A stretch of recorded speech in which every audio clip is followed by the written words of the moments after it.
So at the outset, I would like to thank the organizers and the audience for the opportunity to share my experience with peripheral ulcerative keratitis, and also to briefly focus upon the immune mediated and the infectious variants that we see in common clinical parlance.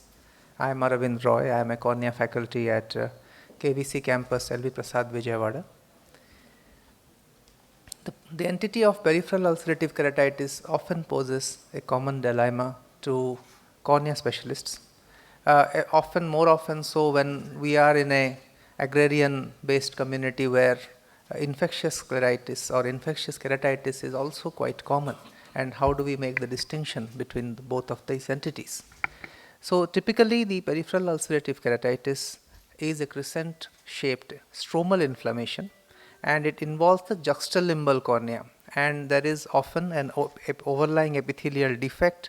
Often there is a migratory pattern that is seen progressing circumferentially along the entire limbus of the cornea, and there is a progressive stromal loss, and many a times it may also migrate centripetally.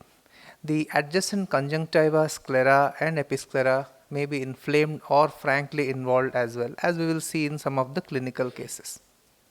Sometimes that's just a very innocuous furrow and it's completely well epithelialized. So I will start off with one question to ponder, and then we will revisit it again towards the end of the talk, that when we see a associated scleritis, which of these entities do we think that the association is very common, meaning that a PUK associated with the underlying rheumatoid arthritis, granulomatosis with polyangiitis or Wegener's, the SLE, or a polyarthritis nodosa. So we start off with a case study of a 50-year-old female who complained with a 2-month history of a right eye pain, watering and redness. She was diagnosed as a right eye peripheral ulcerative keratitis, and amongst the other investigations, the ANCA was positive. She was advised a rheumatology opinion. However, as often is the case, patients are either reluctant or a reliable rheumatologic opinion is not often available. So we started the patients on oral steroids. We started off with tab azathioprine. We had a limitation to access to an internal medicine specialist. There was a continued deterioration, and not only that, we also found that the adjacent sclera showed a progressive necrosis, and this is over a period of 2 weeks when we had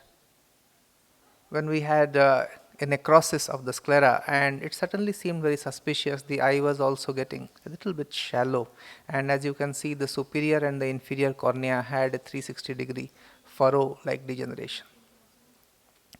So we proceeded with an exploration and possibly if needed, a tectonic support as a patch graft. So as we opened up the sclera, we found that there was a contiguous area of scleral melt adjacent to the cornea, and it was in fact much larger than what was visible on the surface, and you can see there is almost 5.5-6 millimeters in length and about 4 millimeters in width, and this was right on the pars plana. So took a scleral patch graft and fashioned a patch graft which was hand fashioned and then secured onto the cornea, and that was the end of the procedure.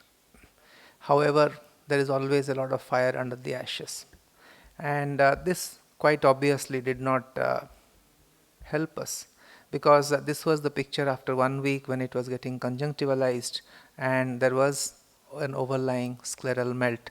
This is because all the active inflammatory processes were still very active, and we had barely addressed the reason of why this was happening. And what this patient needed was immunosuppressants, and finally we had to plan a pulsed regimen of IV cyclophosphamide in consultation with a rheumatologist. And finally, after 3 doses of IV cyclophosphamide, we had planned 6 cycles of IV cyclophosphamide, and after 3 doses there was a significant decrease in the anterior segment inflammation, and then as you can see that this patient resolved well with a conjunctivalization and a uveal show. The overlying sclera that we had put in had almost completely melted away by that time. So if we just briefly summarize, this was how the patient started off with a peripheral ulcerative keratitis. There was an adjacent scleritis, there was a necrotizing scleritis because of the inflammation, and then finally it was stable. This was of course not the end of the story, because after that there is some amount of recurrences. The patient also had a lot of compliance issues, which is why I raised the previous question with our colleague Dr. JB, that would a pulse regimen be able to manage in such cases, because more often than not it's not really easy for the patients to stick to the regimen and also understand why do they need to go through so much of fuss for a ophthalmic condition. So, and this is something that we all face as clinicians. This is my second case where we examined a 36-year-old female who already had lost her other eye, and then she had only one eye where a TABCL was done elsewhere, and she was weakly ANCA positive. We will again revisit this case in the course of this discussion. And this is the left eye, which was completely damaged, and this was the right eye where a TABCL was done. And then after a short course of steroids, she resolved. But again, that was not the end, and it also has a very interesting story to it, which I will revisit in a few slides. So Murren's, this was actually a case of Murren's, which is indeed a case of or rather a diagnosis of exclusion, and here there is a pain which is disproportionate to the lesion with a overhanging edge vascularization right up to the bed of the cornea. But what is important is that there is no associated scleritis, there is no associated systemic disease, and it needs complete exclusion of all possible probabilities. So in this patient, she was weakly ANCA positive, which probably means that she is not ANCA positive, and that was perhaps a kind of an aberration. The other differential that we do see is Terrien's, but then it is so obvious that it is very difficult to kind of confuse between the two. Though in some cases of peripheral ulcerative keratitis, there might be some leakage, there might be some cellularity, which might ask the clinician a confusing question, that are we dealing with infection over here? But then typically there is a oozing of the transudate from the vessels, and there is a peripheral guttering. So there are a battery of tests for both infectious and non-infectious, but then in the differentials, when we look into it, the top differentials are what we look at, the RA and Wegener's and relapsing polychondritis in common clinical parlance, and in the local conditions, Murren's and marginal keratitis are something that we very commonly see. Some of our experiences we have also jotted down and also summarized in this book chapter that was recently released in Krashmer. And Murren's that we have discussed earlier is a painful progressive condition. It begins peripherally and then goes on to progress circumferentially and then finally into the central cornea. The adjoining sclera obviously remains uninvolved, and this is another patient which was very, very atypical Murren's, because this up to this stage we all know what happens, that it starts circumferentially and then it completely involves the cornea until it leaves behind a central island. And this was one of these patients, and also a learning experience where we lost this patient for 3 years. And after 3 years, when the patient came, we had to go back to the previous pictures to understand that is this the same patient who had the central island, and the only treatment she has taken is artificial tears. So we need to understand that the human body has a potential to kind of reorganize itself to a dramatic extent. This is Murren's is very difficult to believe for somebody who has seen this patient at this point of time. Murren's doesn't behave like this. So there are a lot of permutations and combinations. We also performed the anterior segment OCT. Here at this stage, the cornea was very much thinned out to 336, 350 microns. There was a scarred, thin cornea, but the patient had ambulatory vision. When we had last seen her, she was counting fingers. At this stage, it was 2400 vision. So this is an amazing way nature reorganizes itself. Watson's criteria is something which we are all familiar with as clinicians, so I'll skip that, but broadly it could be unilateral, bilateral aggressive or bilateral indolent, and the different categories have different types of fluorescein angiography of the periphery.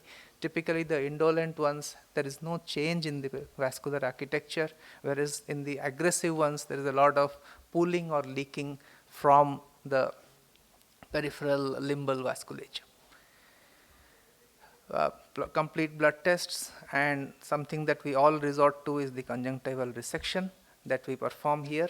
And typically what it involves is that we need to separate the limbal conjunctiva, which brings in the antibodies to the site of the lesion, and then typically we have to excise it 2 millimeters away from the area of thinning from either side of the limbus, and then separate the conjunctiva about 4 millimeters from the limbus, and then place a tissue adhesive for the tectonic support, and place a bandage contact lens. So in early management of Murens, it's important to do the conjunctival resection, though this step is almost always related to recurrences of the lesion. This alone is not enough, and when there is extreme thinning or perforation, then a patch graft is required. A role of systemic immunosuppressants cannot be overemphasized, and we will be also discussing. So this was the case that I was starting off with, where this was the one-eyed patient, and as you can recollect from the previous slide, this patient went on to an advanced Murens with a complete vascularization of the sclera. And this patient, after a year's follow-up, we went on and performed a donut-shaped amniotic membrane with a penetrating keratoplasty under systemic immunosuppressants. And after 18 months of follow-up, this patient was one-eyed and had 20/80 vision, unaided, and which improved to 20/40 vision, and she is doing very well, almost close to 2 years after the surgery. This was recently published in the IGO case reports. The stepladder pattern of management of Murens ulcer is one of the essence in managing the patients with Murens. And what is important here is that with the early stages, start off with topical steroids, and when it is more than 1/3 to 2/3, then start off with oral steroids. Beyond 2/3 or perforation or unilateral cases, then consider hospitalization, intensive observation, and IV cyclophosphamide. So as we step up these immunosuppressants, keep the patients off the steroids, the response is likely to be more better or more intensive in such cases. This is the paper which shows that there is a fairly good response with topical steroids alone, but in increasingly severe grades of Murens, one needs to step up to methotrexate. Methotrexate is indeed a very effective way of managing such patients. And of course, there are the MABs that are required in patients of refractory Murens as well. This is just one slide which suggests that how do we make the distinction between infectious versus immune. So as obviously in the bottom right, the infectious scleritis or the infectious PUK with the scleritis component, there is a lot of pus pointing, the patients are much more symptomatic, there is a frank cellularity, and there is an anterior chamber reaction with hypopyon. Not all cases are as dramatic as that, but many of these subtle signs do coexist, which should alert the physician that perhaps we are dealing with infection over here. The answer to this question is the SLE, where the association to scleritis is most common. In conclusion, surface inflammations are chronic inflammatory disorders. They are not only site-threatening, they are also life-threatening, and often the ophthalmologist is very uniquely placed to first detect these conditions. I would like to acknowledge my colleagues for their help and also invite you to a IC that we have later on during the conference, and thank you so much for a patient hearing.